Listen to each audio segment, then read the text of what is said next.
पूरे ब्रजमंडल को आच्छादित कर देती हैं और महाराज दिन में ही अंधेरा मानो प्रतीत होने लगता है, खूब तेज तेज हवाएं चलने लगती हैं। और महाराज इस तरह से नहीं, हाथी के सूंड के समान महाराज वृष्टि हो रही है। एक एक महाराज धार हाथी के सूंड के समान महाराज गिर रहे हैं। और सभी ब्रजवासी महाराज घबरा करके भगवान के पास पहुंचे हैं, क्योंकि भगवान ने ही कहा था कि गोवर्धन की पूजा करो। सभी ब्रजवासी जाकर के भगवान से निवेदन करते हैं, अत्यासारातिवातेन पशवो जातवेपनाः गोपा गोप्यश्च सीतार्ता गोविंदम शरणं ययुः। भगवान गोविंद की शरणागति समस्त ब्रजवासी करते हैं कि हे कृष्ण, हे कृष्ण, हे गोकुल के स्वामी, हम सबों की रक्षा करो, हम सबों की रक्षा करो। भगवान कहते हैं घबराने की कोई बात नहीं है, आपने जिसकी पूजा किया है वही आपकी रक्षा करेंगे। और सभी ब्रजवासियों को महाराज लेकर के, सभी गायों को लेकर के भगवान पहुंचते हैं गोवर्धन पर्वत के पास। और हमारे परमात्मा, हमारे आराध्य प्रभु इत्युक्त्वैकेन हस्तेन कृत्वा गोवर्धनाचलं दधार लीलया कृष्णः छत्राकमिव बालकः। जैसे छोटे छोटे बालक कुकुरमुत्ता को उखाड़ लेते हैं, कुकुरमुत्ता को उखाड़ने में छोटे बालकों को कोई परिश्रम नहीं लगता है, वैसे ही हमारे परमात्मा 7 कोश में फैले हुए गोवर्धन भगवान को एक हाथ से महाराज उठा लेते हैं। और 7 कोश के गोवर्धन को जब महाराज उठाया है तो उसके नीचे गड्ढा हो गया। और भगवान ने कहा सभी गोप ग्वालों से कि आप लोग इसी में आ जाओ। अब जितने गोप ग्वाल हैं महाराज उसी गड्ढे में प्रवेश कर जाते हैं। और भगवान हमारे दाहिने हाथ की कनिष्ठिका अंगुली से गोवर्धन पर्वत को उठाए हुए हैं। सभी गोप ग्वाल गाय महाराज उसी के अंदर हैं। और यह बारिश महाराज एक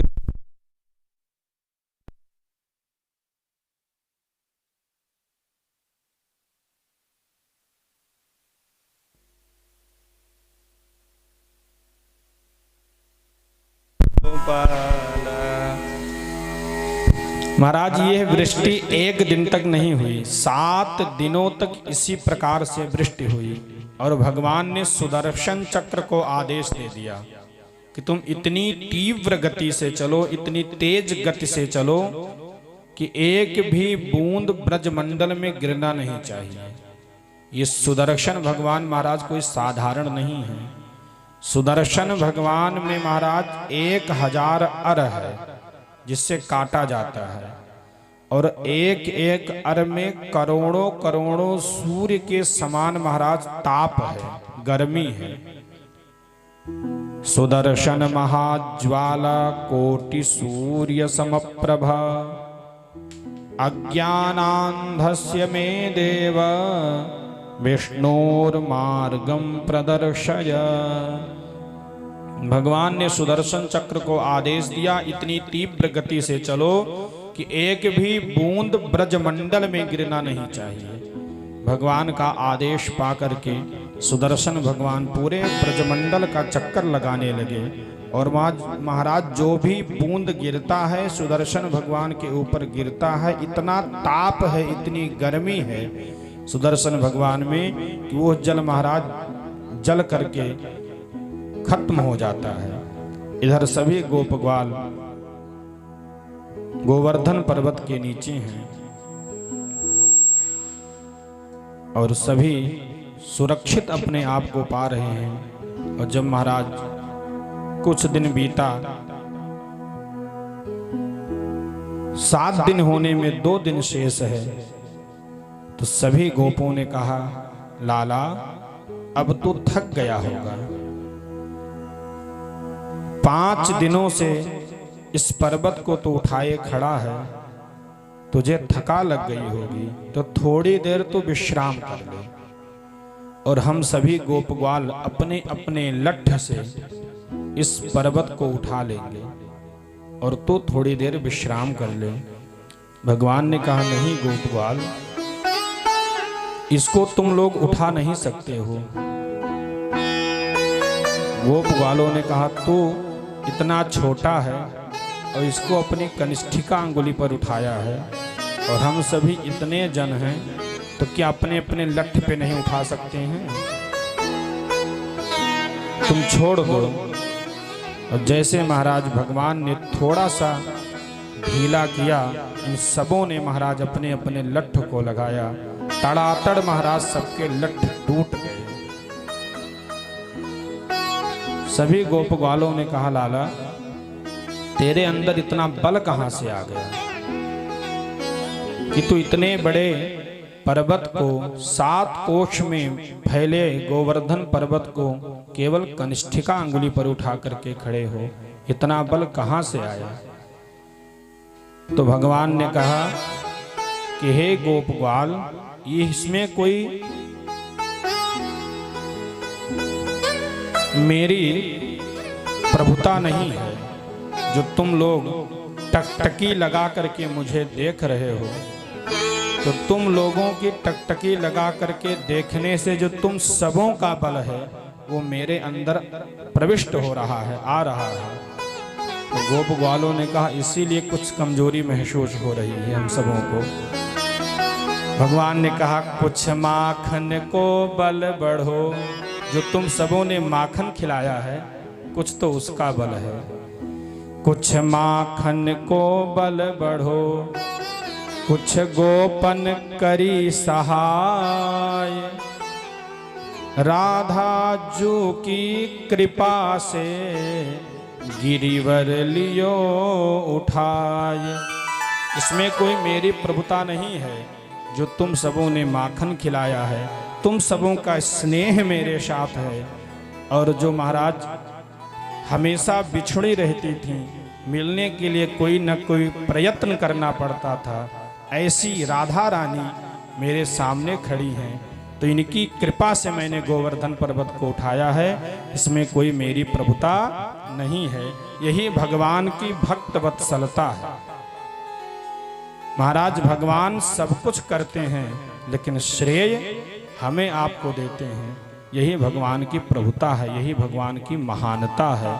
भगवान भक्त का कार्य करते हैं, लेकिन श्रेय अपने भक्त को देते हैं। इधर सभी गोपग्वाल महाराज गोवर्धन पर्वत के नीचे हैं और सबों के मुख से निकलता है, नख पर गिरवर लीनो धारे, कन्हैया मेरो मारो। नख पर गिरवर लीनो धारे, कन्हैया मेरो मारो। कन्हैया मेरो मारो, कन्हैया मेरो मारो। कन्हैया मेरो मारो, कन्हैया मेरो मारो। ओ नख पर, ओ नख पर, ओ नख पर गिरवर लीनो धारे, कन्हैया मेरो मारो। नख पर गिरवर लीनो धारे, कन्हैया मेरो मारो।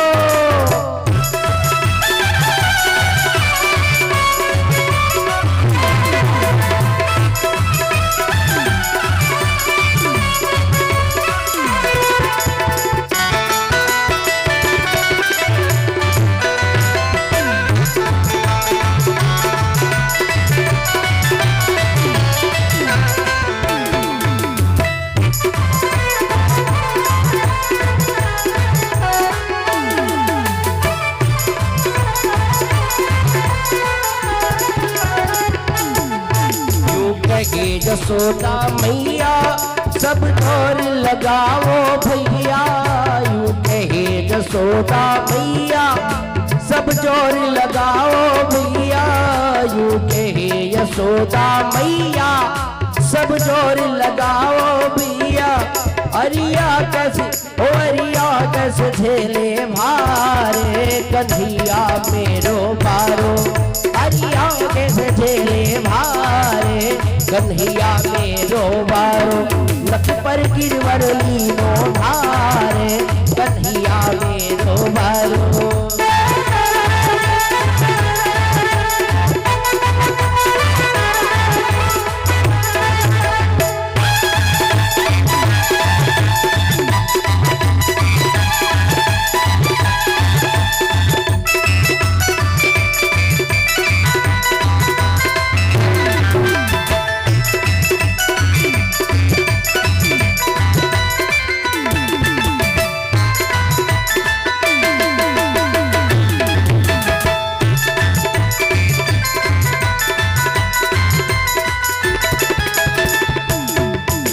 कन्हैया मेरो बारो, हाय कन्हैया मेरो बारो, मेरे लाल की नरम कन्हैया, देखो मुड़ ना जावे भैया।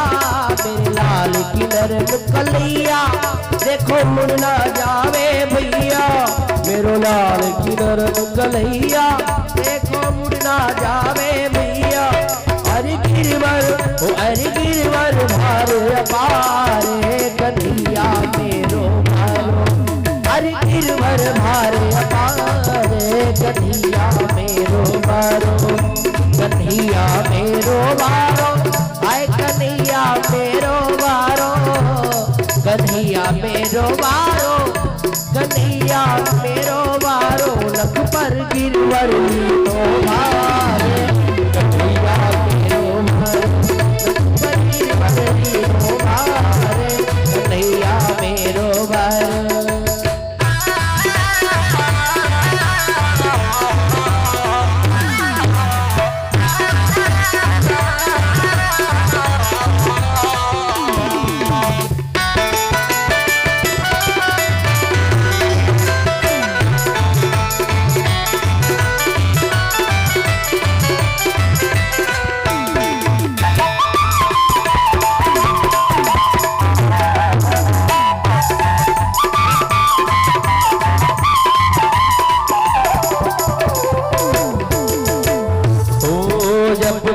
इंद्र ने कीनो, गोवर्धन नख पे लीनो। जब कोप इंद्र ने कीनो, गोवर्धन नख पे लीनो। जब कोप इंद्र ने कीनो, गोवर्धन नख पे लीनो। बादल बादल बरस रहे गए हारे, कन्हैया मेरो बारो, बादल बरस रहे गए हारे, कन्हैया मेरो बारो, कन्हैया मेरो बारो, कन्हैया मेरो बारो, कन्हैया मेरो बारो, कन्हैया मेरो बारो। नख पर गिरवर लीनो धार, कन्हैया मेरो बारो, नख पर गिरवर लीनो धार, कन्हैया मेरो बारो। नख पर गिरवर लीनो धार, कन्हैया मेरो बारो, नख पर गिरवर लीनो धार, कन्हैया मेरो बारो। बोले गोवर्धन धारी भगवान की। और महाराज 7 दिनों तक वर्षा हुई। जब इंद्र के यहाँ जल ही खत्म हो गया, महाराज वर्षा अपने आप बंद हो गई और भगवान समस्त गोप ग्वालों को लेकर के बाहर आए हैं। गोवर्धन पर्वत को यथास्थान परमात्मा ने रख दिया और इधर आकाश मार्ग में आकर के देवताओं ने महाराज पुष्प की वृष्टि करी है और हमारे परमात्मा समस्त गोप ग्वालों को लेकर के पुनः वृंदावन आते हैं, ब्रज में आते हैं। इधर सभी गोप ग्वाल महाराज बैठ करके विचार कर रहे हैं कि ये छोटा सा नन्हा सा बालक 7 दिनों तक इतने बड़े पर्वत को, 7 कोश में फैले पर्वत को केवल कनिष्ठिका अंगुली पर उठा लिया, तो इसमें कहीं न कहीं कुछ तो विशेषता है ही। तब नंद जी महाराज कहते हैं, देखो जिस समय हमारे लाला का नामकरण करने गर्ग जी महाराज आए थे, तब उन्होंने कहा था, शुक्लो रक्तस्तथा पीत इदानीम कृष्णतांगतः। कभी ये शुक्ल वर्ण में रहता है तो कभी पीत वर्ण में रहता है, और इस समय ये कृष्ण बन करके आया है। इसके नाम अनेक हैं, इसके कर्म भी अनेक हैं। तो अगर गर्ग जी ने ऐसा कहा है तो कुछ न कुछ तो विशेषता हमारे लाला में है ही। सभी गोप ग्वालों को नंद जी ने समझाया है। इधर इंद्र ने सोचा कि चल करके देखना चाहिए कि पूरा ब्रजमंडल तो अब बह गया होगा। जब इंद्र महाराज आकाश मार्ग में ऐरावत हाथी पर बैठ करके निरीक्षण करने आते हैं, जैसे आजकल निरीक्षण होता है, इंद्र जी महाराज निरीक्षण करने आए तो देखते क्या हैं कि ब्रजमंडल में महाराज तो धूल उड़ रही है, यहाँ पर एक बूंद भी जल नहीं है। सब जल कहाँ चला गया महाराज? जितनी वृष्टि हुई, जितना जल गिरा, करोड़ों करोड़ों सूर्य का ताप रखने वाले हमारे सुदर्शन भगवान ने उसको सोख लिया महाराज। इंद्र का अभिमान चूर्ण हुआ। इंद्र समझ गए ये कोई साधारण बालक नहीं है। अगर साधारण बालक होता तो जो कृत्य, जो कर्म इसने किया है, ये कोई साधारण बालक नहीं कर सकता है। मुझसे गलती हुई, कहीं न कहीं यह परमात्मा ही धरा पर जीवों के उद्धारार्थ पधारे हुए हैं। इंद्र ने सोचा मुझे चल करके क्षमा याचना करना चाहिए। इंद्र ऐरावत हाथी पर बैठ करके उस साथ में महाराज कामधेनु गाय को लेकर के आए हैं, सुरभि गाय को लेकर के आए हैं और भगवान की दिव्य स्तुति करी है। विशुद्ध सत्वम तव धाम शांतम तपोमयं ध्वस्तरजस्तमस्कं मायामयोऽयं गुणसंप्रवाहो न विद्यते ते ग्रहणानुबंधः। भगवान की दिव्य स्तुति किया है इंद्र जी ने। और जो सुरभि मैया आई हैं, गौ माता पधारी हैं, उन्होंने अपने चारों पयोधर से महाराज झरझर दूध की वृष्टि करके भगवान का अभिषेक किया है। सुरभि मैया ने भी भगवान की स्तुति करी है, भगवान का अभिषेक किया है। और इंद्र ने क्षमा याचना किया है, प्रभु मुझसे बहुत बड़ी गलती हुई, मैं पहचान नहीं पाया, मेरे आंखों के सामने अभिमान रूपी पर्दा पड़ा था, इसलिए प्रभु मैं आपको समझ नहीं पाया, आपको पहचान नहीं पाया, मुझे आप क्षमा करो। भगवान ने इंद्र को क्षमा किया है। और वहाँ पर महाराज तत्रागतास्तुम्बुर नारदादयो गंधर्व विद्याधर सिद्धचारणाः जगुर यशोलोकमलापहं हरेः सुरांगनाः सन्न नृतुर्मुदान्विताः। तुम्बुर नारद गंधर्व विद्याधर सिद्ध चारण इत्यादि पधारे हैं। सबों ने भगवान की स्तुति करी है। भगवान की स्तुति करके सब लोग पधारे हैं। और महाराज समस्त गोप ग्वालों के साथ परमात्मा आनंद पूर्वक प्रेम पूर्वक बाल लीलाओं को करते हुए ब्रजमंडल में निवास करते हैं। यह पावन कथा श्री सुखदेव स्वामी ने राजर्षि परीक्षित को श्रवण कराई है। तो कहने का तात्पर्य सज्जनों ये है कि प्रतिवर्ष ब्रजवासी इंद्र की पूजा करते थे। केवल एक वर्ष गोवर्धन की पूजा करी तो परिणाम क्या हुआ? इंद्र ने वृष्टि करी। ये महाराज देवता भी स्वार्थी हैं। मान लीजिए आपकी पूजा प्रतिवर्ष करते थे, एक वर्ष नहीं कर पाए, आपको समझना चाहिए, जानना चाहिए, लेकिन आपने एकाएक आदेश दे दिया सामवर्तक नाम की मेघमालाओं को। भगवान में देवताओं में यही अंतर है। परमात्मा की पूजा आप करेंगे, भगवान की पूजा करेंगे, कभी भूल गए, कोई गलती हो गई तो भगवान भक्त वत्सल है, परमात्मा भक्त वत्सल हैं। और वो आपको क्षमा कर देंगे, उस पर ध्यान ही नहीं देंगे। लेकिन ये देवता गण महाराज ऐसे हैं कि आप रोज पूजा करो, एक दिन अगर आपसे भूल हो जाए, कोई गलती हो जाए, तो महाराज ये क्षमा नहीं करते हैं। परिणाम आपके सामने है कि ब्रजवासी प्रतिवर्ष पूजा करते थे, एक वर्ष नहीं किए महाराज तो इतनी वृष्टि कराए कि पूरा ब्रजमंडल ही बह जाए। ये तो रक्षक हैं भगवान, जिसके रक्षक परमात्मा हैं, उसका कोई कुछ बाल बांका नहीं कर सकता है। बस आप भगवान को अपना बना लीजिए, परमात्मा आपके हो जाएंगे। और आप कुछ भी करो लेकिन परमात्मा को समर्पित करके करो। भाव ये रखो कि मेरा आपकी कृपा से सब काम हो रहा है। मेरा आपकी कृपा से सब काम हो रहा है। मेरा आपकी कृपा से सब काम हो रहा है। करते हो तुम कन्हैया, करते हो तुम कन्हैया, मेरा नाम हो रहा है। मेरा आपकी कृपा से सब काम हो रहा है। मेरा आपकी कृपा से सब काम हो रहा है।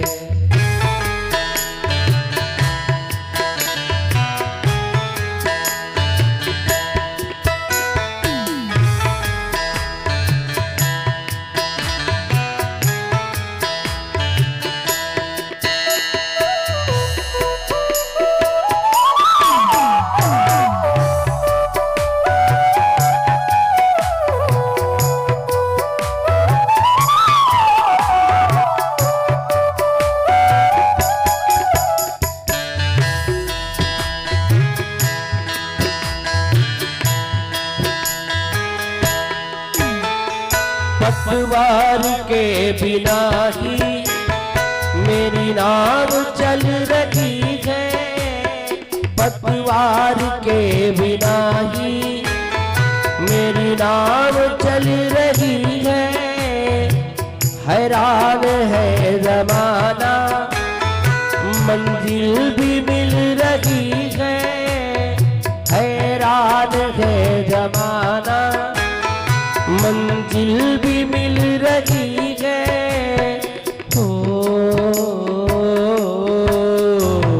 करता नहीं हूँ कुछ भी मोहन, करता नहीं हूँ कुछ भी, सब काम हो रहा। करता नहीं हूँ कुछ भी, सब काम हो रहा है। करते हो तुम कन्हैया, करते हो तुम कन्हैया, मेरा नाम हो रहा है। मेरा आपकी कृपा से सब काम हो रहा है। मेरा आपकी कृपा से सब काम हो रहा। बोले वृंदावन बिहारी लाल की। यही भाव होना चाहिए, मेरा आपकी कृपा से सब काम हो रहा है। करते हो तुम कन्हैया, मेरा नाम हो रहा है। कर्तापन का अभिमान चला जाए कि मैं सब कुछ कर रहा हूँ, तो महाराज आपका कोई काम कभी बिगड़ेगा नहीं। आप अपनी डोरी परमात्मा के हाथ में दे दो, और जब आपकी डोरी परमात्मा के हाथ में रहेगी महाराज, तो कभी आप अपने पथ से विचलित नहीं हो सकते हैं। आपका कोई काम कभी बिगड़ नहीं सकता है। लेकिन हमारी आपकी यही भूल है कि इसको हम कर रहे हैं, इसको हमने किया है, ये हमने खरीदा है, इसको हमने बनवाया है। लेकिन हमारी आपकी यही नासमझी है। अगर हम आप बनवाते तो कब का बनवा लिए होते। अगर हमारे आपके हाथ में सब कुछ होता, अगर व्यक्ति के हाथ में सब कुछ हो महाराज, तो निर्धन ही न रहे। हमेशा वो धनवान ही रहे, लेकिन हमारे आपके हाथ में कुछ नहीं है, सब परमात्मा के हाथ में है। बस अपने आप को परमात्मा को समर्पित किए रहो, आप भगवान के बने रहो, तो आपका कोई काम कभी बिगड़ेगा नहीं, सब भगवान करेंगे। एक बार नंद जी महाराज ने एकादशी का व्रत किया और महाराज दूसरे दिन द्वादशी केवल थोड़े समय तक थी। नंद जी ने सोचा कि द्वादशी में ही पारण करना है, समय का भान नहीं रहा। मध्याह्न कालीन रात्रि में, मध्य रात्रि में महाराज जाकर के यमुना जी में डुबकी लगाया, और जैसे मध्य रात्रि में डुबकी लगाया तो वरुण के अनुचर, वरुण के सेवक महाराज यमुना जी में भ्रमण कर रहे थे। नंद जी को पकड़ करके वरुण लोक लेकर के चले गए। नदी में भी नहाने का एक समय है, ये नहीं जब मन करे तब जाके छलांग लगा दो। नदी में भी स्नान करना है तो 3 बजे के बाद, क्योंकि रात्रि में सूर्यास्त से लेकर के और 3 बजे तक वरुण के अनुचर वहां घूमते रहते हैं, उसमें स्नान नहीं करना चाहिए, दोष लगता है। नंद जी से यही गलती हुई तो वरुण के अनुचर, उनके सेवक महाराज पकड़ करके वरुण लोक लेकर के चले गए। प्रातः कालीन सत्र में जब गोप ग्वाल स्नान करने आए तो नंद जी महाराज नहीं है, केवल उनका वस्त्र बाहर रखा है। सब लोग ढूंढने लगे, जब नंद जी महाराज नहीं मिले व्याकुल हुए, आकर के भगवान से बताया, और महाराज भगवान यमुना जी में छलांग लगा करके सीधे वरुण लोक पहुँचे हैं। जब भगवान को वरुण ने देखा है तो वरुण ने भगवान का पूजन किया है।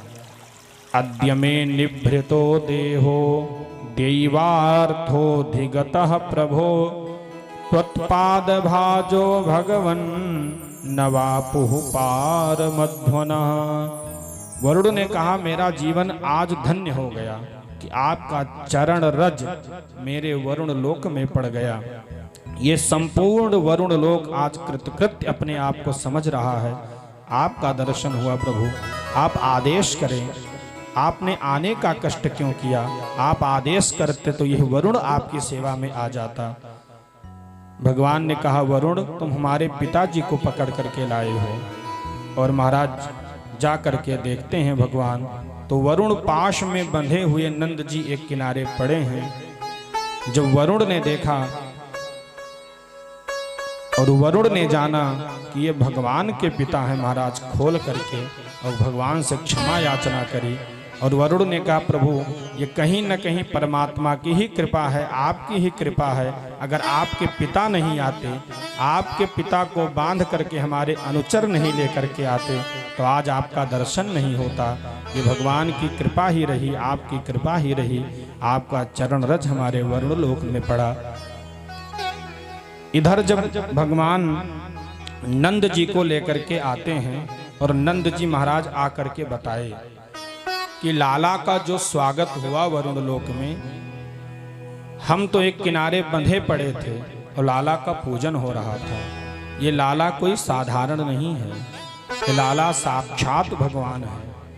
वरुण देवता इसकी आरती उतार रहे थे, इसकी पूजा कर रहे थे, इसके चरण को धुल रहे थे। और ये जो अपना लाला है ये साक्षात भगवान है। जब समस्त गोप ग्वालों से महाराज बताया तो गोप ग्वालों ने भी भगवान से निवेदन किया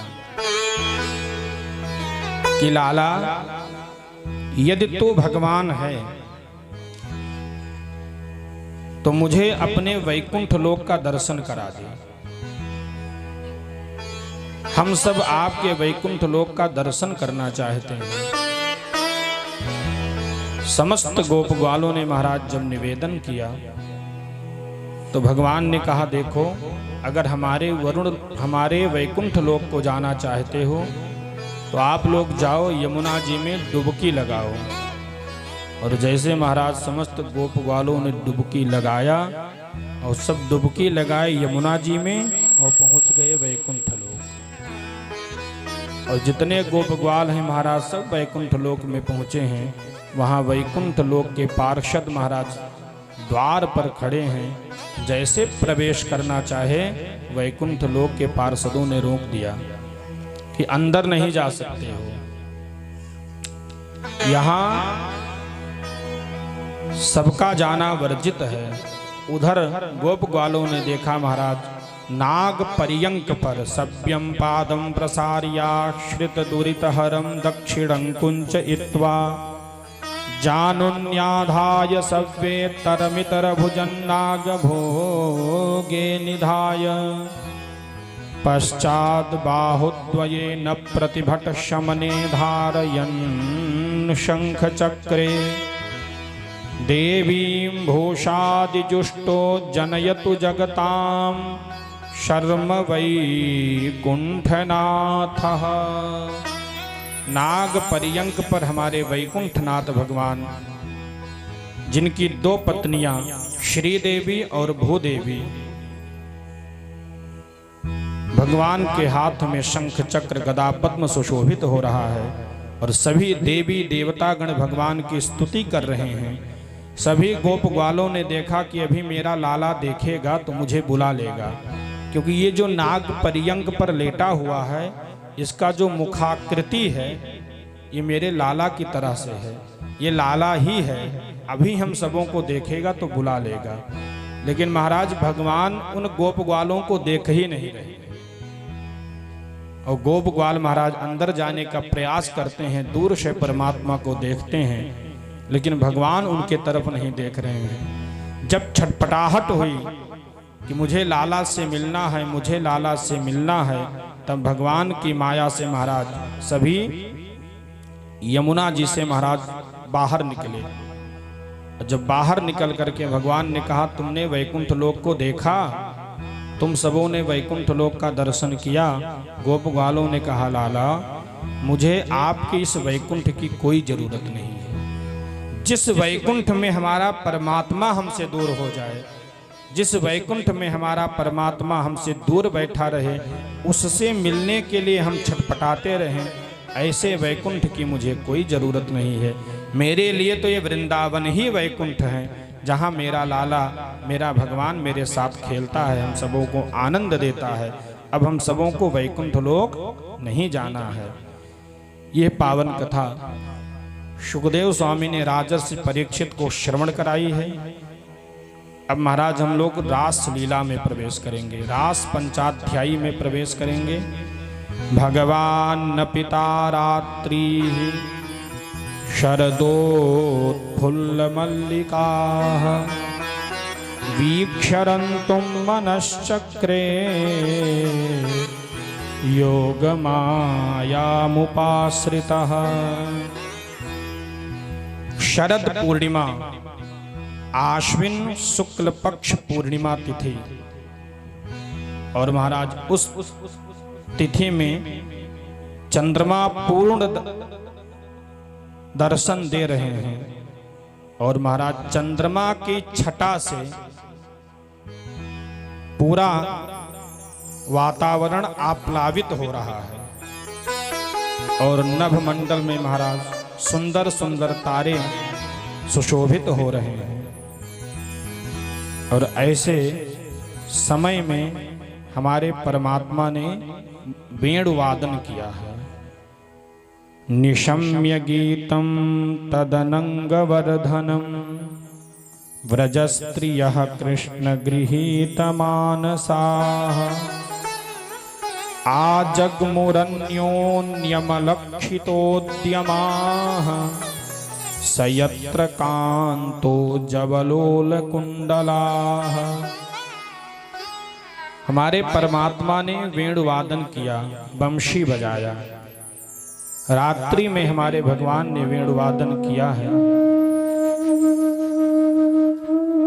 और यह वेणुवादन महाराज उन गोपिकाओं के कर्ण तक जाता है जिन गोपिकाओं का भगवान ने चीर हरण किया था। और महाराज भगवान इतनी मधुर बंसी बजाते हैं, इतनी मधुर बंसी बजाते हैं कि सभी गोपिकाएं महाराज, जो कोई भी गोपिका जिस किसी भी कार्य में संलग्न है, उसको छोड़ करके भगवान के वेणु वादन को श्रवण कर रही है।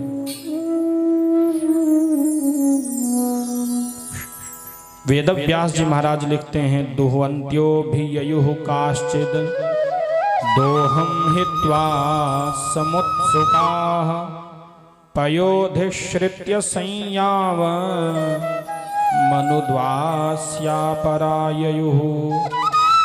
जिस समय भगवान ने वेणुवादन किया तो महाराज कोई गोपिका उस समय दूध दुह रही थी।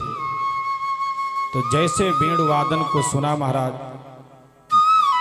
दूध की बाल्टी को वहीं पलट दिया और परमात्मा से मिलने के लिए चल देती है।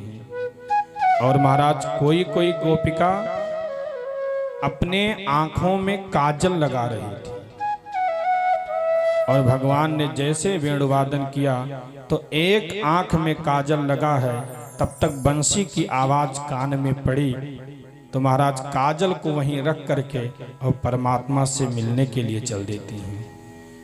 और कोई गोपिका महाराज अपने पुत्र को दुग्ध पिला रही थी, अपने स्तन से दुग्ध पिला रही थी, तब तक परमात्मा ने बंसी बजाया, बालक को महाराज उठा करके जमीन पर रखा और चल देती हैं परमात्मा से मिलने के लिए। और महाराज कोई गोपिका अपने पतिदेव को भोजन परोस रही थी, भोजन का थाल सजाई हैं, अपने पतिदेव को देने जा रही हैं, तब तक बंशी की आवाज कान में पड़ी।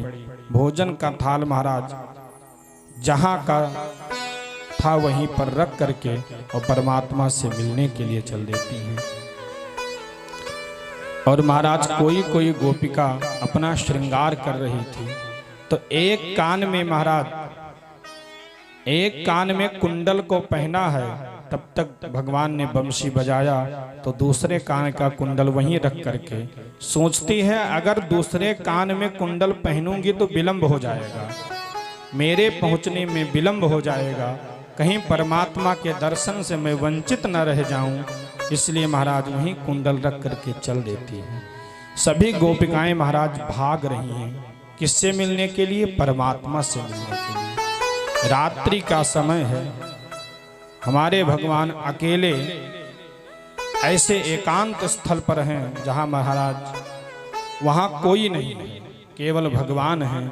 भगवान ने वेणु वादन किया है और एक गोपिका महाराज जैसे जाने के लिए उद्यत हुई, तैयार हुई, उसके परिवार वालों ने रोक दिया कि तुम मिलने नहीं जा सकती हो, रात्रि में तुम्हारा जाना ठीक नहीं है। वो महाराज जबरदस्ती कर रही थी कि मैं जाऊंगी। उसके परिवार वालों ने महाराज उसे एक कमरे में बंद कर दिया कि तुम नहीं जा सकती हो, मैं तुम्हें नहीं जाने दूंगा। तो उस गोपिका ने कहा, जिस परमात्मा ने वेणु वादन किया है उसे शरीर की आवश्यकता नहीं है, उसे तो आत्मा की आवश्यकता है। और वह गोपिका महाराज उसी कमरे में ध्यान लगा करके अपनी आत्मा को परमात्मा के पास भेज देती है, क्योंकि भगवान को तो आत्मा की जरूरत है, उनको शरीर की कोई आवश्यकता नहीं है। इधर महाराज सभी गोपिकाएं भगवान के पास पहुंची हैं और भगवान ने जब गोपिकाओं को देखा है तो भगवान ने गोपिकाओं का स्वागत किया है। स्वागतम वो महाभागाः प्रियं किं करवाणि वः व्रजस्यानामयं कच्चिद् ब्रूता गमन कारणम्। हे महाभाग गोपिकाएं, तुम्हारा स्वागत है। और इतनी रात्रि में व्रज से यहाँ आने का कष्ट तुमने क्यों किया? तुम्हें नहीं आना चाहिए, क्योंकि ये रात्रि है और स्त्रियों को रात्रि में निकलना ठीक नहीं है। महाराज गोपिकाएं चौंक गईं कि अभी तो वेणु वादन करके इन्होंने बुलाया है, अब बुला करके हमसे कह रहे हैं कि तुम्हें नहीं आना चाहिए। आप किसी को बुलाओ, जब वह व्यक्ति आ जाए तब उसको आप उपदेश देने लगो कि आपको नहीं आना चाहिए इस समय, उसको कैसा लगेगा? भगवान ने कहा, गोपिकाओं तुम्हें यहाँ इतनी रात्रि में नहीं आना चाहिए। और अपने घर में मातरः पितरः पुत्रा भ्रातरः पतयश्च वः विचिन्वन्ति ह्यपश्यन्तो मा कृध्वं बंधु साध्वसम। अपनी माता को, अपने पिता को, अपने पुत्र को, अपने भाई को, अपने पति को छोड़ करके यहाँ आई हो, ये ठीक नहीं है। और तुम्हारा पति ही तुम्हारे लिए भगवान है। वो पति चाहे जैसा हो, लेकिन तुम्हारा पति ही तुम्हारे लिए परमात्मा है, भगवान है। और उस पति को छोड़ करके इतनी रात्रि में यहाँ आई हो, ये ठीक नहीं है। दुश्शीलो, वो चाहे दुश्शील हो, उसके अंदर शील ही ना हो। दुर्भगो, वृद्धो, चाहे वृद्ध हो चाहे मूर्ख हो। जडो रोग्य धनो पिवा, चाहे वो निर्धन हो चाहे रोगी हो, लेकिन पति तो पति होता है। अपने पति को छोड़ करके तुम्हें रात्रि में यहाँ नहीं आना चाहिए। और तुम्हारा एक ही नियम, एक ही धर्म, एक ही व्रत होना चाहिए, केवल पति के चरणों में प्रेम। एक ही धर्म एक व्रत नेमा, एक ही धर्म एक व्रत नेमा, एक ही धर्म एक व्रत नेमा। काय वचन मन पति पद प्रेमा, काय वचन मन पति पद प्रेमा। तुम्हारा एक ही धर्म, एक ही व्रत, एक ही नियम होना चाहिए, केवल पति के चरणों में प्रेम। तुम्हारा आना यहाँ ठीक नहीं है। गोपिकाओं ने कहा प्रभु पहले तो आप बुलाए और अब आप कह रहे हैं कि मुझे आना नहीं चाहिए। महाराज गोपिकाएं सब सूख गईं, दुखी हो गईं, व्यथित हो गईं और महाराज नीचे मोड़ी करके और अपने अंगूठे से धरती को कुदेरने लगी, खोदने लगी। कृत्वा मुखान्यवशुचः स्वशनेन शुष्यद बिंबाधराणि चरणेन भुवं लिखन्त्यः अस्त्रैरूपात्तमशिभिः कुचकुङ्कुमानि तस्थुरमृजन्त्य उर्दुःखभरास्मतूष्णीम्। अपने चरण के अंगूठे से धरती को कुदेर रही हैं और महाराज रो रही हैं, रुदन कर रही हैं। गोपिकाओं के आंस से महाराज उनकी कंचुकी भीगी जा रही है और महाराज धरती को कुदेर करके मानो गोपिकाएं कहना चाहती हैं कि जैसे आप भगवती सीता के लिए फट गई थी, वैसे मेरे लिए फट जाओ। क्योंकि आज हमारे जो परम पति हैं, हमारे जो परमात्मा हैं, हमारे जो आराध्य हैं, ये हमारा त्याग कर रहे हैं। जैसे राम जी ने सीता का त्याग किया था, तब तुम फट गए थे। आज हमारे लिए भी फट जाओ और हम सभी गोपिकाएं इसी में समा जाएं, क्योंकि भगवान को छोड़ करके अब मैं यहाँ से नहीं जा सकती हूँ। और भगवान ने कहा कि देखो, अगर यहां से तुम नहीं जाओगी तो मुझे कलंक लगेगा। तो तुम क्या चाहती हो कि मुझे कलंक लगे? गोपिकाओं ने एक प्रश्न किया। एक गोपिका कहती है प्रभु ठीक है, हम सब चली जाएंगी, लेकिन हमारे एक प्रश्न का उत्तर दो कि किसी स्त्री का पति परदेश जा रहा है और महाराज वो स्त्री अपने पति से बहुत प्रेम करती है। स्त्री ने कहा अगर तुम जा रहे हो तो मुझको भी लेकर के चलो, तुम्हारे बिना मैं एक क्षण यहाँ नहीं रह सकती हूँ। पति ने कहा अगर तुम जाओगी, वहाँ रहोगी, तो जिस उद्देश्य को लेकर के मैं जा रहा हूँ, धन कमाने जा रहा हूँ, तो वो मैं नहीं कमा पाऊंगा। धन संग्रह तुम्हारे वहां रहने से नहीं हो पाएगा। स्त्री ने कहा तो मैं आपके बिना नहीं रह सकती हूँ स्वामी।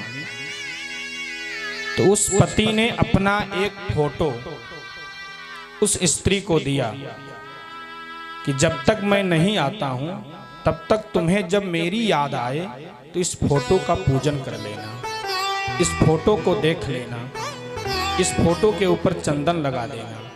और तुम्हें जब भोजन करना है, तुम्हारा नियम है कि मुझे बिना भोजन कराए तुम भोजन नहीं करती हो, थाल परोस करके पहले इस फोटो के सामने रखना और भाव यह करना कि हमारे स्वामी जी भोजन कर रहे हैं, उसी थाली में जो प्रसाद है उसे तुम ग्रहण करना। कह करके वह पति चला गया। और महाराज 2-3 महीने के बाद वो पति वापस आता है। इधर वो जो स्त्री है उस फोटो की पूजा कर रही है, उधर उसका जो अपना पति है महाराज वो आकर के दरवाजा खटखटाता है प्रदेश से। तो भगवान यह बताओ कि पहले उस स्त्री को उठ करके दरवाजा खोलना चाहिए कि उसको फोटो की पूजा करना चाहिए। भगवान ने कहा कि इसमें कौन सी बात है, पहले उसको उठ करके दरवाजा खोलना चाहिए, क्योंकि उसका जो पति है वो आ चुका है, अब फोटो के पूजा से कोई मतलब नहीं है। तो गोपिकाओं ने कहा प्रभु हम सब जीत गई और आप हार गए, क्योंकि हमारे जो पतिदेव हैं, हाड़ मास से निर्मित जो हमारे पति हैं वो फोटो के समान है। अभी तक मैं फोटो की पूजा कर रही थी, आज मुझे परम पति मिल गए हैं, आज मुझे परमात्मा पति के रूप में मिल गए हैं। तो अब हमें उन फोटो के समान पति की पूजा नहीं करना है। और महाराज श्रुति भी कहती है, वेद भी कहता है कि पति एक ही है, पतिरेक आसीत। हिरण्यगर्भः, एक मंत्र है महाराज, हिरण्यगर्भः समवर्तताग्रे भूतस्य जातः पतिरेक आसीत। एक पति है वो परमात्मा है, हम सबों का जो पति है स्वामी है वो परमात्मा है। तो गोपिकाओं ने कहा सबके पति आप हो, अगर आप मिल गए हो तो हमें उन हाड़ मास वाले पति की पूजा नहीं करना है। इसलिए प्रभु आप हार गए, हम सब जीत गए। और आप अगर ये सोचते हो कि हमारे अंदर बहुत गुण है तो आपके अंदर कोई गुण नहीं है। अब गोपिकाएं महाराज हास परिहास कर रही हैं कि तुम्हारा रंग सुंदर है तो तुम काले काले हो, तुम्हारा रंग भी नहीं ठीक है। और तुम्हारा कर्म सुंदर है तो कर्म भी नहीं सुंदर है, करते क्या हो, गाय चराते हो, ग्वाला हो, तुम्हारा कर्म भी नहीं अच्छा है। और कोई कहे कि तुम्हारा खान पान सुंदर है तो अग्नि पी लेते हो, इसलिए अपने पर गुमान मत करो। गोपिकाएं महाराज भगवान से हास परिहास कर रही हैं।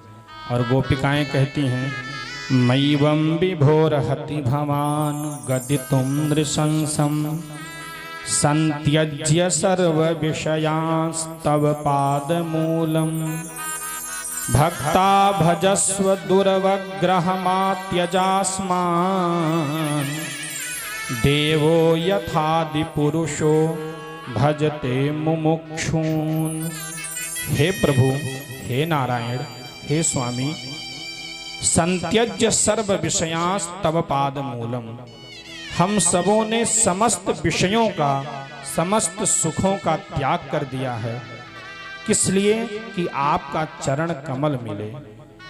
और प्रभु जैसे मुमुक्षु जन देवताओं की पूजा करते हैं, ऐसे ही हम सभी गोपिकाएं आपके शरण में आई हैं और आपको ही अपना सब कुछ मान चुकी हैं हम सभी।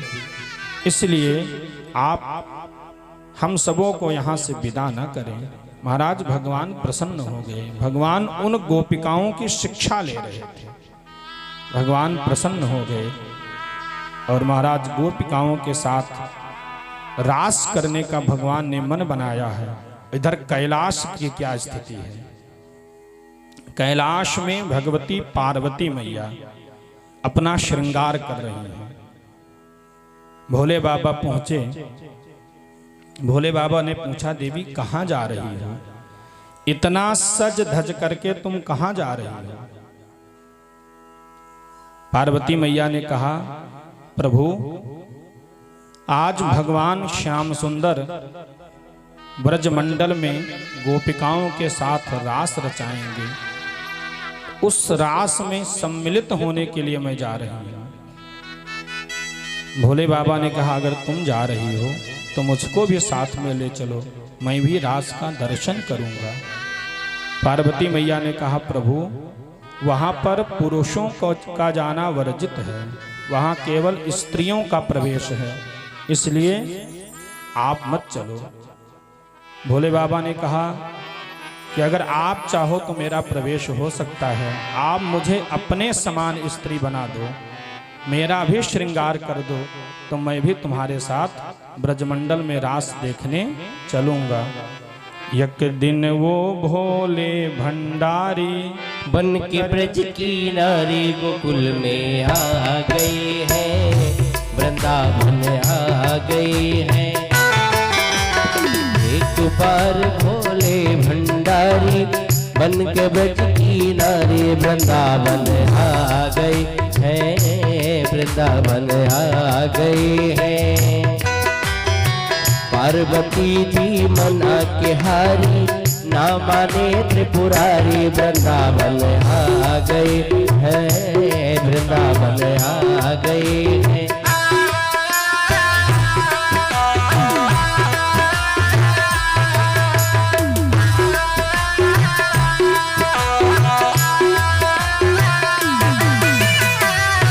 ओ मेरे भोली भाली,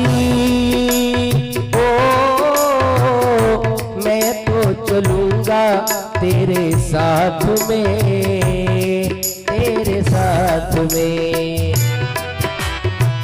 राधा संग श्याम नाचे, मैं भी नचूंगा तेरे साथ में, तेरे साथ में।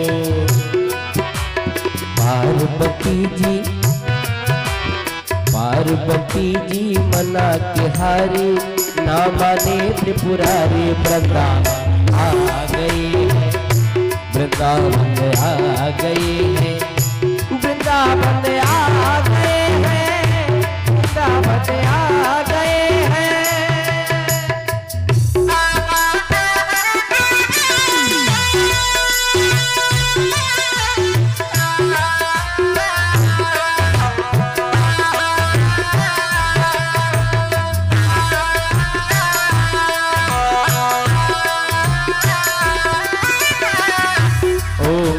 भोले स्वामी पुरुष न जाए कोई रास में, कोई रास में। एक अकेले मोहन पुरुष है महारास में, महारास में। हंसी करेगी, हंसी करेगी ब्रज की नारी, मानो बात हमारी, वृंदावन आ गए हैं, वृंदावन आ गए हैं। एक बार भोले भंडारी बन के ब्रज की नारी, वृंदावन आ गए हैं, वृंदावन आ गए हैं।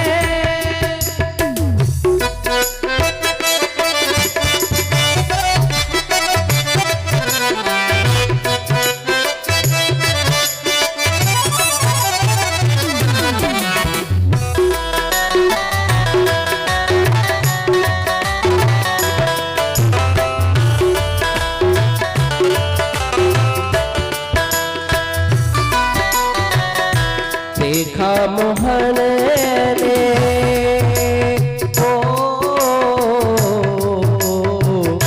देखा मोहन ने, समझ गयो सारी बात को, सारी बात को। देखा मोहन ने, समझ गयो सारी बात को, सारी बात को। ऐसी बजाई मुरली सुध बुध भुलाई भोलेनाथ हो, भोलेनाथ हो। सर से सरक गई जब सारी मुस्काए बनवारी, वृंदावन आ गए हैं, वृंदावन आ गए हैं।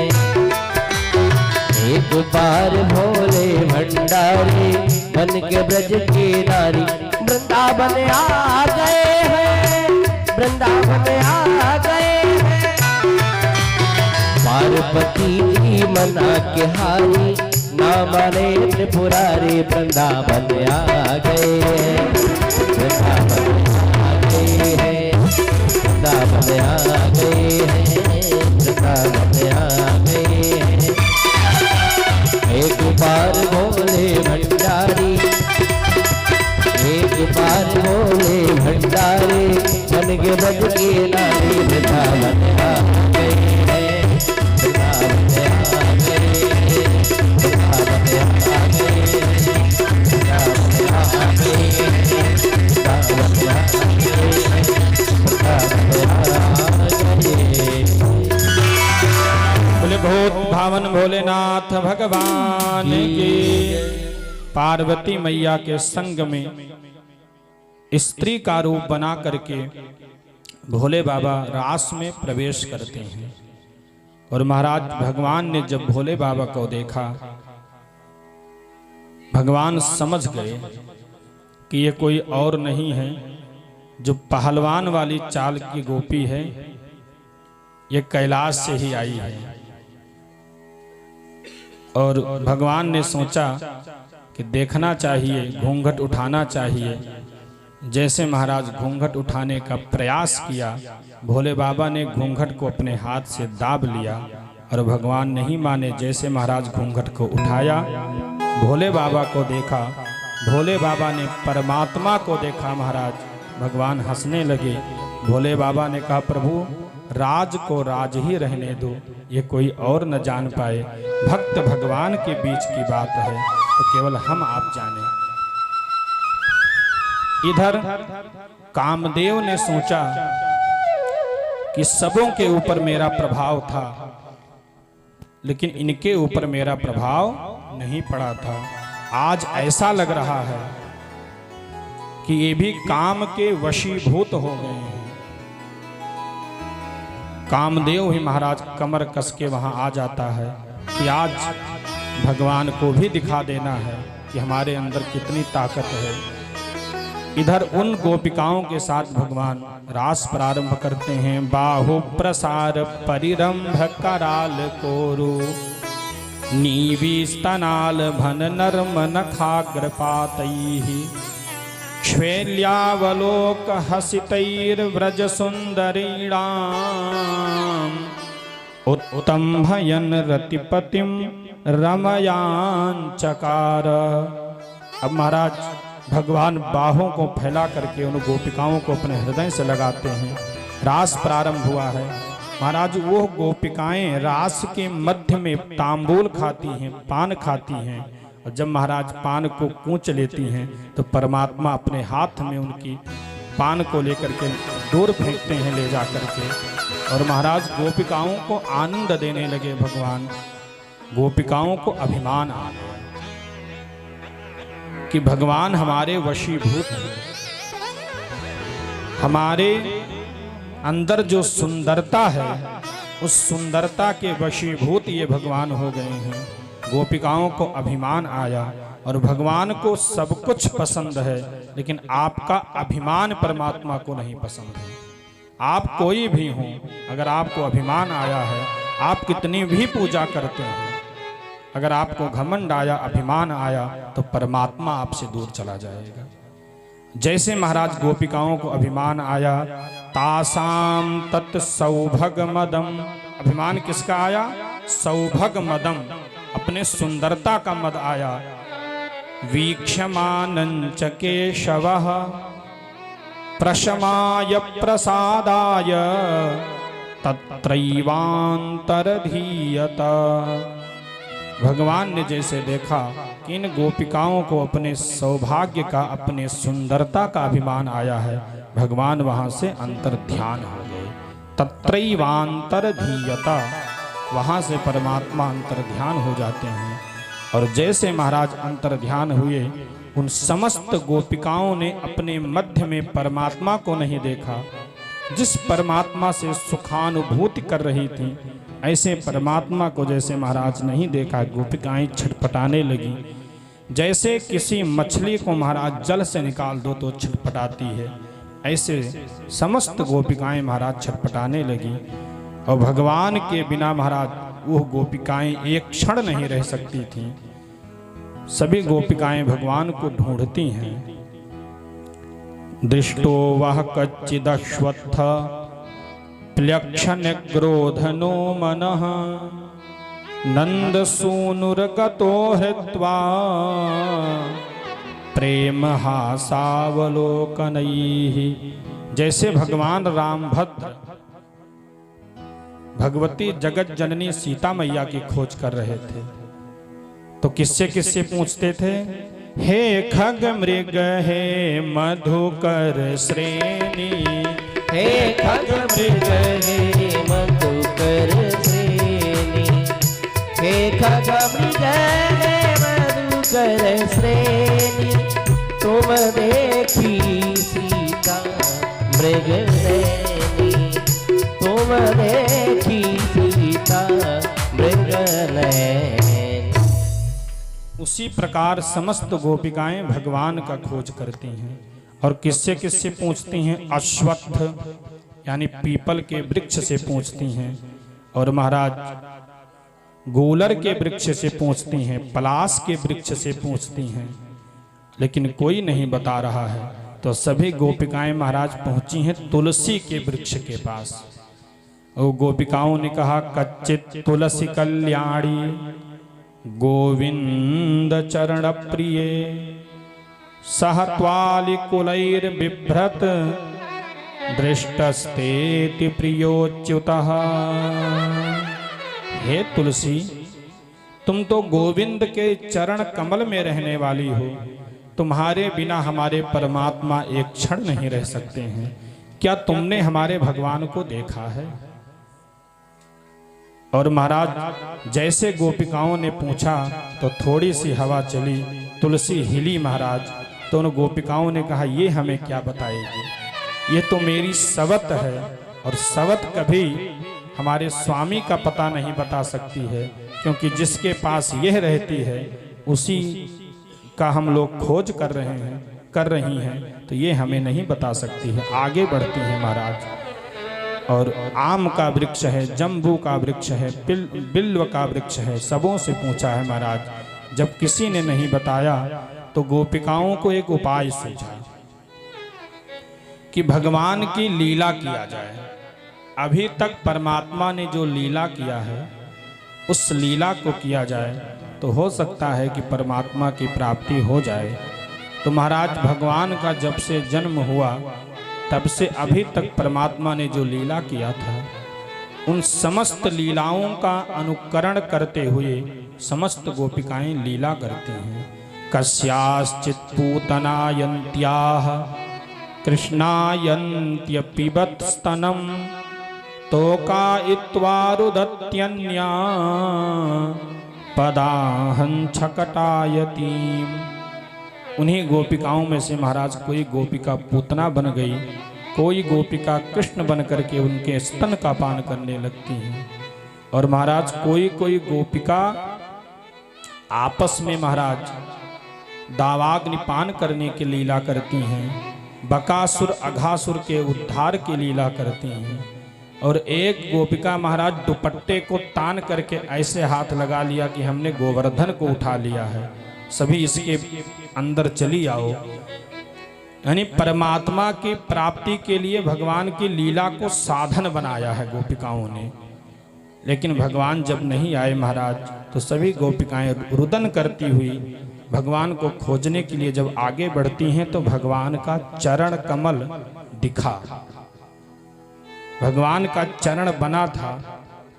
और महाराज भगवान का ही नहीं बना था, साथ में किसी गोपिका का भी चरण बना था।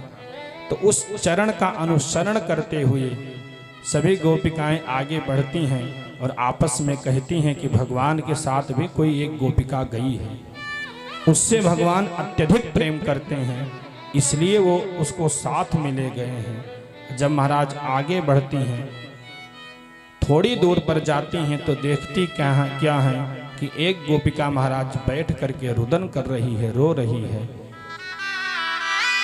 सभी गोपिकाएं उसके पास पहुंचती हैं और उस गोपिका से पूछा है कि हे गोपिका, तुम्हारे साथ भगवान आए तो तुमको भी छोड़ करके क्यों चले गए? तो महाराज उस गोपिका ने बताया कि मैं भगवान के साथ आ रही थी, मुझे भी यह अभिमान आ गया कि परमात्मा सबसे अधिक प्रेम मुझसे करते हैं। तो मैंने भगवान से कहा कि मैं पैदल नहीं चल सकती हूँ, मुझे अपने कंधे पर बैठाओ। और जैसे भगवान झुके, मैं कंधे पर बैठना चाहिए, तब तक भगवान अंतर ध्यान हो गए। अब महाराज सभी गोपिकाएं पुनः पुलिनमागत्य कालिंद्याः कृष्ण भावनाः समवेता जगुः कृष्णं तदा गमन कांक्षिताः। उस गोपिका के साथ में भी आकर के कालिंदी यानी यमुना के पावन पुलिंद पर सभी गोपिकाओं ने गोपी गीत के माध्यम से भगवान को पुकारा है, भगवान को बुलाया है। जयति तेऽधिकं जन्मना प्रजा स्वयति इंदिरा शाश्वत दयते धीशता बीचताप का स्वेहिता शिवा स्वाभिचीन्वते सरदुदाशये साधुजात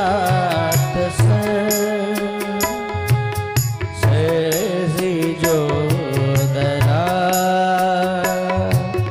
ही मुख दृशा सुरदनाथ थे स्वर्गदास का वरद बिघ्न तो नेह क्यों बधा विसरा प्या ज्ञान राक्षसा वैश मारुता वैदुता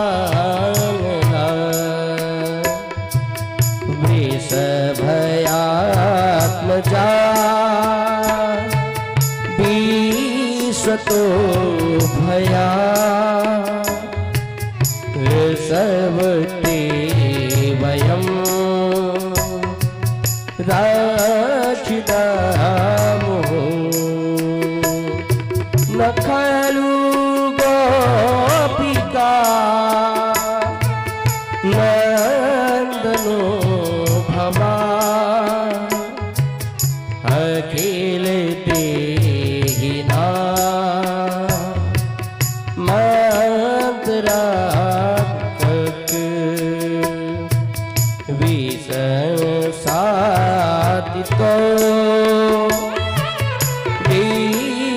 विश्वगोत्रये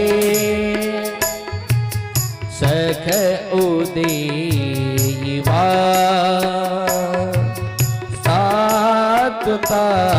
कुले तव कथामृतं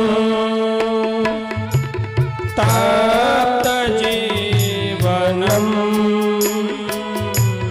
कविभिः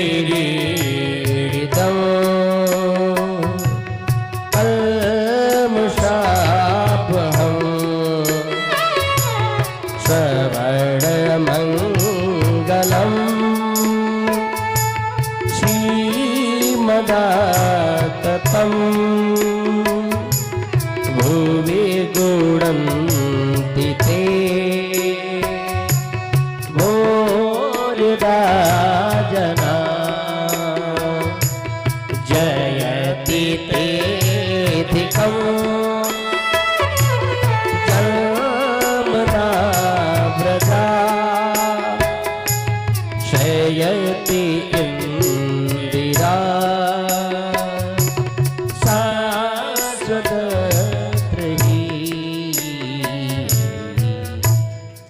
बोले वृंदावन बिहारी लाल की। ये महाराज गोपी गीत है, भागवत का प्राण है ये गोपी गीत, क्योंकि इसी गोपी गीत को माध्यम बना करके समस्त गोपिकाओं ने भगवान को प्राप्त किया है। तो जिसके माध्यम से भगवान मिले, एन केन प्रकारेण भगवत प्राप्ति ही, भगवान की प्राप्ति ही हमारे पूजा पाठ का लक्ष्य होना चाहिए। तो गोपिकाओं ने इस गोपी गीत के माध्यम से भगवान को पुकारा है और पुकारते हुए कहती हैं कि जयति ते धिकम जन्मना ब्रजः। हे प्रभु, जब से आपका जन्म ब्रज में हुआ है तब से मानो ऐसा लगता है कि श्रयत इंदिरा शश्वदत्र ही, भगवती लक्ष्मी साक्षात प्रकट होकर के और ब्रज में निवास करती हैं। किसी चीज का अभाव नहीं है ब्रज में। और प्रभु, आप हम सबों को छोड़ करके चले गए हैं, आप ही हमारे रक्षक हैं। यमुना का विषाक्त जल अगर शुद्ध परिशुद्ध हुआ तो आपकी कृपा से हुआ। और जिस समय अघासुर आया वो हम समस्त गोप ग्वालों को मार डालता, हमारे समस्त पतियों को मार डालता, तो आपने रक्षा करी। और जिस समय इंद्र कुपित होकर के वृष्टि कर रहे थे तो प्रभु उस समय भी आपने ही रक्षा किया। और आप प्रभु अगर छोड़ करके चले जाएंगे तो हम सभी गोपिकाएं कैसे रहेंगे। और प्रभु, जो आपकी कथा है, आपकी कथा कान में पड़ती है, कान के रास्ते से जब हृदय में उतरती है प्रभु, उस समय जो शरीर के ताप हैं, कौन कौन ताप? दैहिक, दैविक, भौतिक, जो 3 प्रकार के ताप हैं, आध्यात्मिक, आधिदैविक, आधि भौतिक, जो 3 ताप हैं प्रभु, वो तुरंत भस्मीभूत हो जाते हैं। समस्त पापों का शमन करने वाली है आपकी कथा। और आपकी कथा जो व्यक्ति सुनता है उसका मंगल हो जाता है प्रभु। आप हम सबों को छोड़ करके चले गए हैं, अतिशीघ्र प्रभु दर्शन दो। और महाराज गोपिकाओं ने कहा, यत्ते सुजात चरणाम्बुरुहं स्तनेषु भीताः शनैः प्रियदधि महि कर्कशेषु तेनाटवी मटसि तद्व्यथते न किंस्वित् कूर्पादिभिर्भ्रमति धीर भवदायुषान्नः।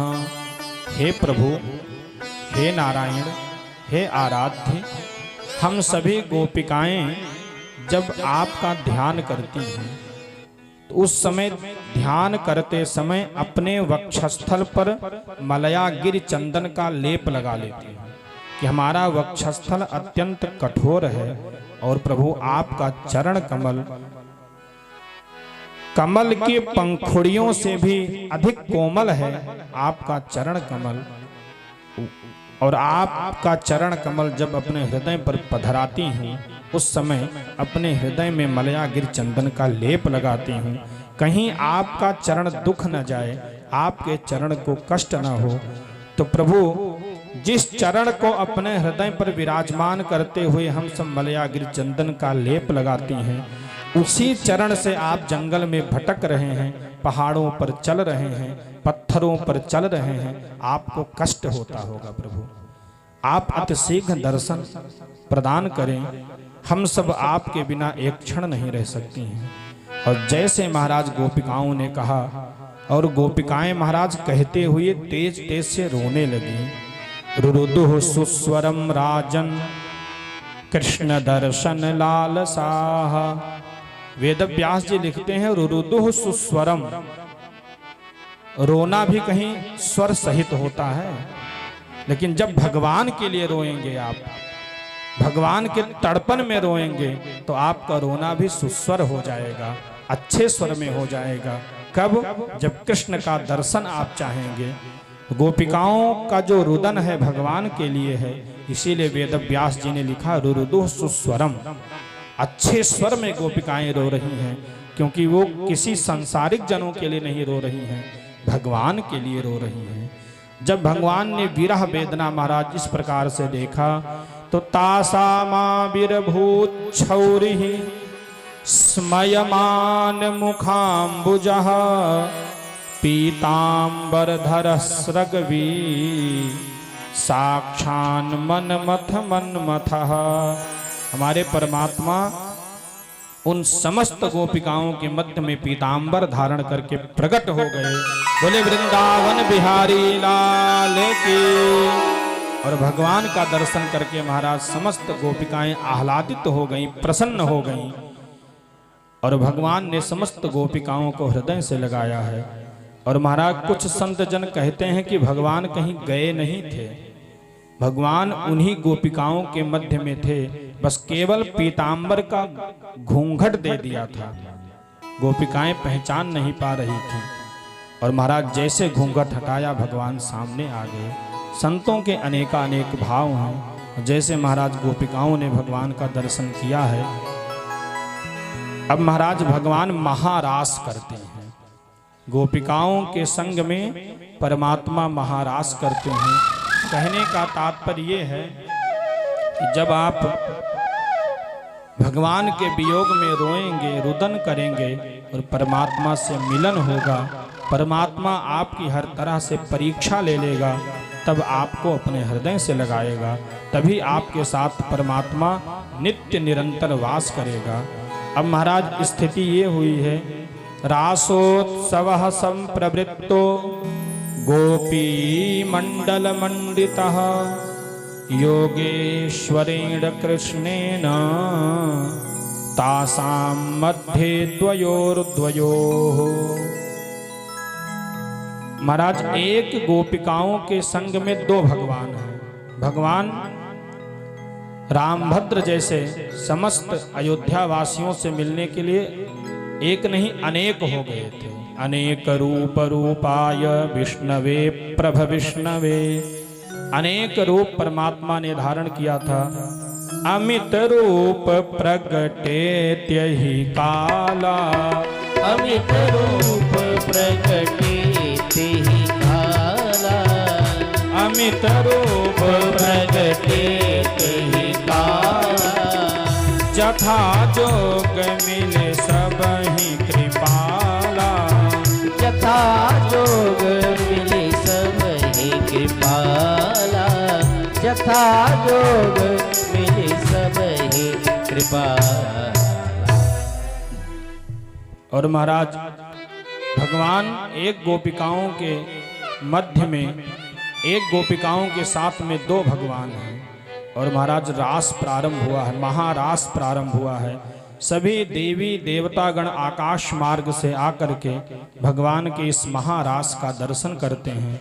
और महाराज विलक्षण रास हुआ है, दर्शनीय रास हुआ है।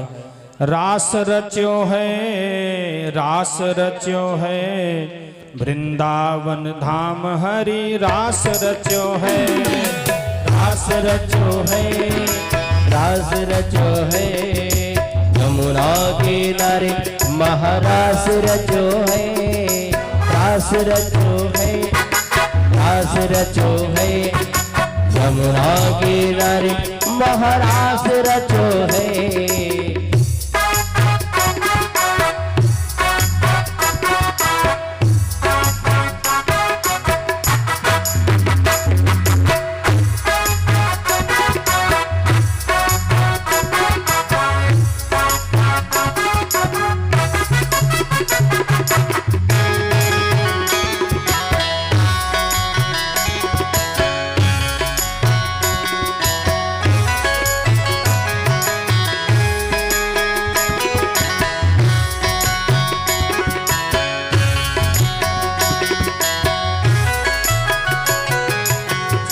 नाचे चंदा नाचे नाचे तारागढ़ सूरज नाचे चंदा नाचे नाचे तारागढ़ मन मेरो बन गयो सखी रे पावन वृंदावन तो फिर रास रचो है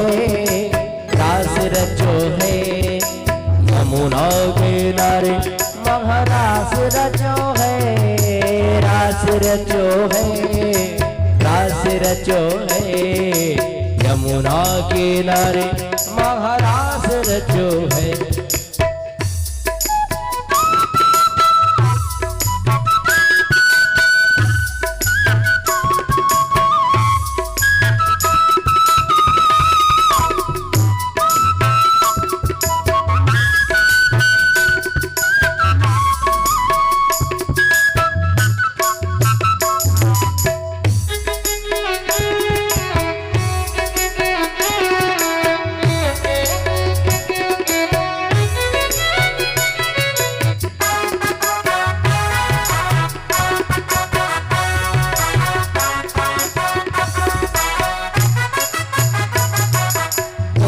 नाचे यमुना नाचे नाचे सरयू संग गंगा नाचे यमुना नाचे नाचे सरयू संग मन मेरो मन गयो सखीरी पावन वृंदावन तो रास रचो है यमुना किनारे महारास रचो है रास रचो है यमुना किनारे महारास रचो है।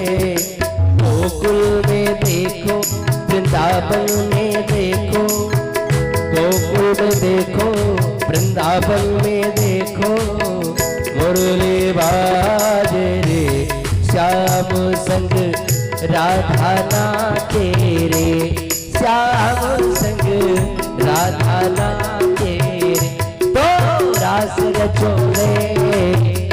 रचो है यमुना किनारे महारास रचो है रास रचो है यमुना किनारे महारास रचो है।